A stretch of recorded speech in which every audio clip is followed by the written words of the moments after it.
Hello, Waterford Wesleyan Church Online. My name is Pastor Matt. I'm the assistant pastor here at Waterford Wesleyan Church, and we've just got one quick announcement for you this summer before we get going into today's message. And it is this: we are going to be doing an online book study through the classic work of C.S. Lewis, the Screwtape Letters. Now, when I mean book study, this is going to be an all online book study at your own pace, and that's the key thing, at your own pace. We're not going to sit down at a specific time each week and be able to converse over the internet. No, it's going to be, we're going to post 5 letters. You're going to be able to read those 5 letters. You're going to be able to answer questions. You're going to be able to converse with other people in the group. You're going to be able to do it at your own pace. And then the next week, we're going to release another 5 letters. And on and on and on it goes until the book is complete. So we're calling this Summer with Screwtape. So if that interests you, I highly encourage you to go to the description below and click on the link and sign up. We need to know if you need a book or not, and we also just want to have as many people as we can involved in this just to make some rich and amazing conversation. So again, that's Summer with Screwtape, book study at your own leisure. So with all that out of the way, here is Pastor Paul. Does this exchange sound familiar to you? Hey, what do you want for dinner tonight? I don't know. What do you want for dinner tonight? And then, of course, it goes back and forth. Or it continues on where it's like, hey, where do you want to go for dinner? I don't know. Where do you want to go for dinner? Hey, how about pizza? Nah, I don't want pizza. Okay, how about a burger? I don't want burgers. We just had burgers. And on and on and on. And you get to that place where you're like, well, just somebody make a decision, right? I mean, you've seen this happen. Maybe you watched your parents do it. Maybe you and your spouse do this all the time. I can tell you I do. Or maybe you're out with a bunch of friends and somebody needs to just make the decision about where or what you're going to eat. And everybody just keeps passing the buck. And it's like, just make the decision. Now, I can tell you in my own life, I've been on both sides of that conversation where it's like, hey, where do you want to go? And then me pushing back going, I don't know, where do you want to go? I've been on both sides of that, and sometimes it can be really frustrating. Now, I'd like to think that I'm pretty decisive, but I'm sure my wife would tell you otherwise, that there's many times when she's like, hey, where do you want to go? And I dance around and don't have an answer for her. But I've also realized this, that I don't think my wife is the only one that gets a little frustrated with me being indecisive at times. But I have a sneaking suspicion that God gets a little frustrated with me being indecisive. And it's not indecisive about where I'm going to eat or what we're going to eat, but it's more along the lines of being indecisive about important things in this life. Important things like, I don't know, who I am as a man, making decisions about who I am as a pastor, making decisions about who I am as a dad, making decisions about who I am as a follower of Jesus. You see, those are some of the areas where I think God might get a little frustrated with me.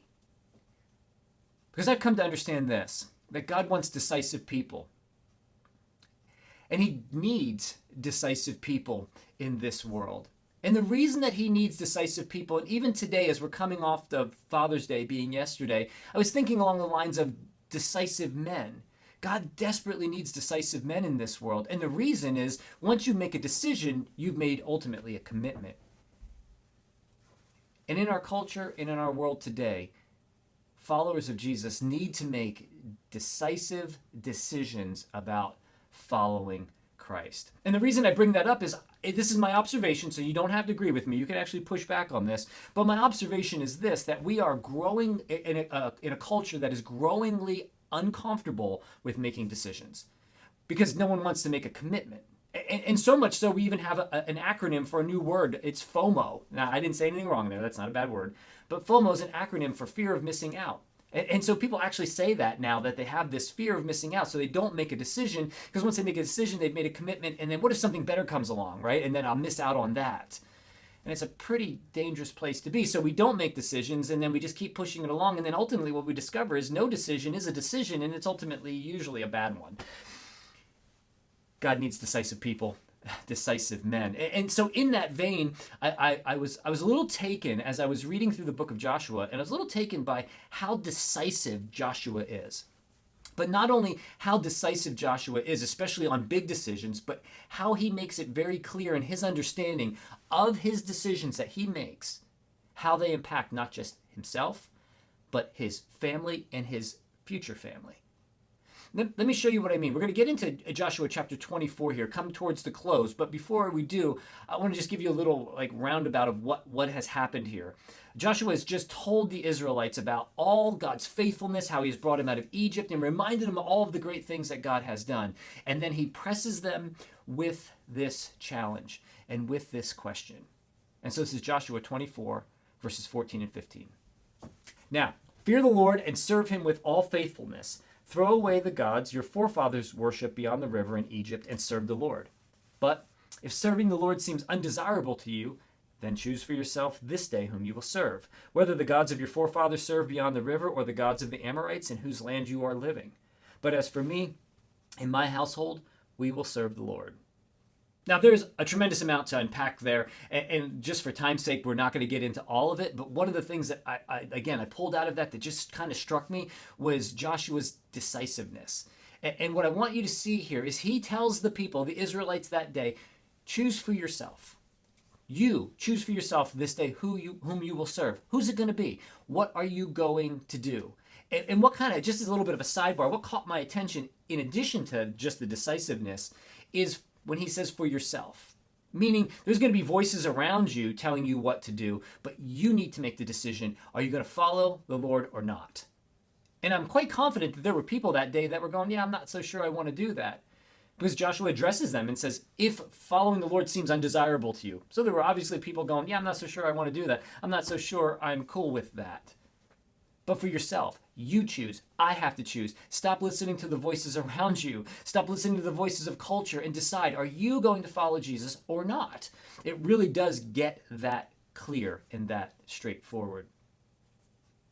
But as I consider that Joshua says, if it seems undesirable to you, does it seem undesirable to you to follow Jesus? I have to ask myself, what about following Jesus is undesirable to me? I mean, I have to really ask that question and address that if I'm stuck making a decision.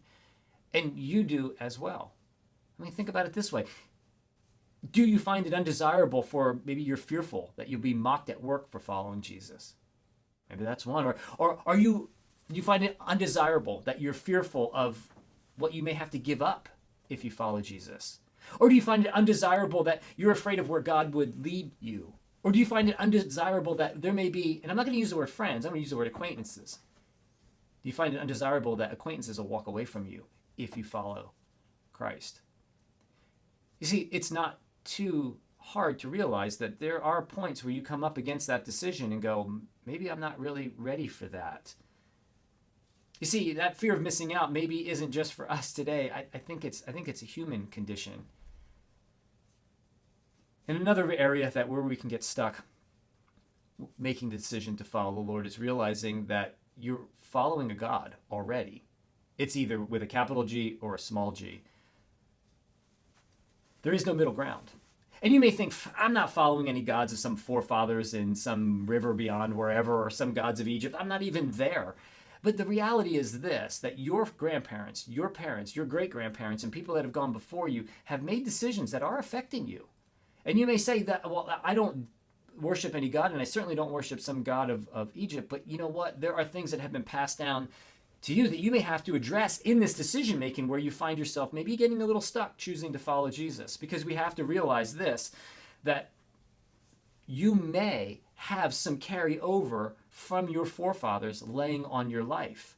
Maybe your forefathers served the god of work, whether they were lazy or workaholics. That can get passed down to you. Maybe your forefathers served the god of addiction. Maybe your forefathers served the god of materialism. Maybe your forefathers served the god of anger. Maybe your forefathers served the god of promiscuity. You see, decisions that people that came before you made affect you today.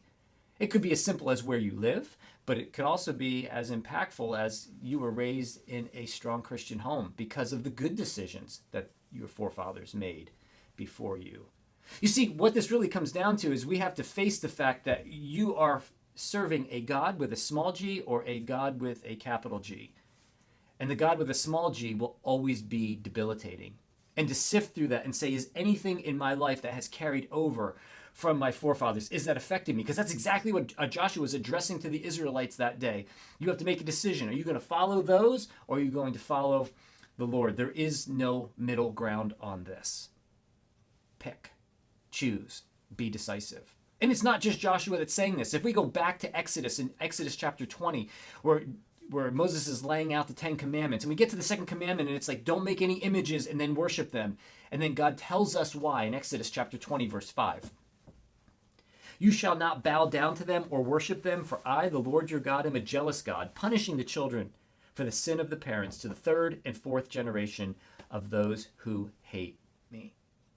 Now that doesn't sound very encouraging, does it? But it tells me again that there are decisions that my parents made, my grandparents made, my great-great-grandparents made, people that are just a picture of an old guy in a fuzzy picture to me. I don't know them, but they made decisions that affect me today. And the same is true for you. And God doesn't even beat around the bush. He tells us, yeah, that's what's going to happen. They've made bad decisions. Guess what?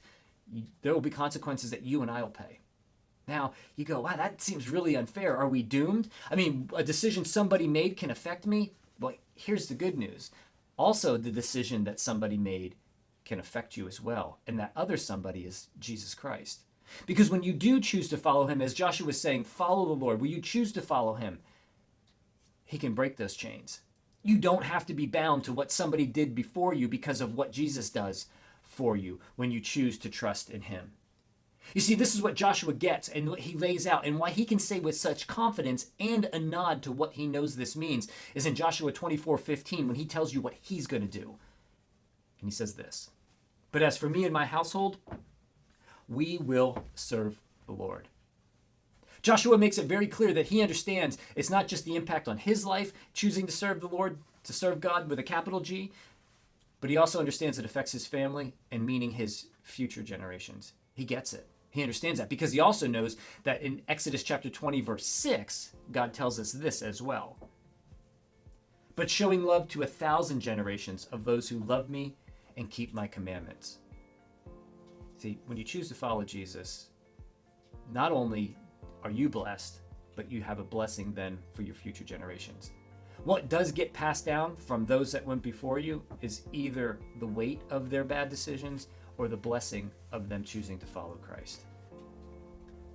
I know that's a kind of a hard reality to settle in, but there may be a moment here where you need to kind of examine your life. And are there things that have been passed down to you? Are there decisions and ways that you approach your life that have just carryovers from forefathers, the gods that they worship that have somehow made their way into your life? You're not doomed. Because if you choose to follow Jesus, just like Joshua, it tells the Israelites, choose this day whom you will serve. Who will you serve? Because I know that there's freedom and there's hope. No matter what my past is, there's freedom and hope in Christ. So look, I say this to you specifically to men, dads, future dads, seasoned dads. Choose this day whom you will serve. Anybody else, men, women, children, choose this day whom you will serve, because you will pass on to the future generations a blessing or a curse. If your thought is, hey, wait a minute, I don't have any kids, don't plan on having any kids, that's not my thing, this doesn't really affect me. But I'm going to tell you it does, because there are people that you are going to invest in. There are people that you are going to speak into their life. There are people that you are going to come alongside. And what are you going to pass on to them? You see, this blessing or this curse that we pass that comes ultimately down to this one decision, whether we'll follow Jesus or not, isn't limited to biology. It's the people that we come in contact with all the time. So make a decision. Will you follow Jesus? Because no decision is a decision as well. And as I said before, a bad one. Today, choose to follow Jesus. Make that decision in your heart and in your mind. I'm going to follow Jesus. Choose who I'm going to serve. I'm going to follow the Lord. You set your household on a path of life and blessing. Make a decision that is far more impactful than what you're going to eat or where you're going to eat. One that will affect you and future generations. Choose to follow Jesus. For in him there is life, there is hope, there is strength, and there is forgiveness.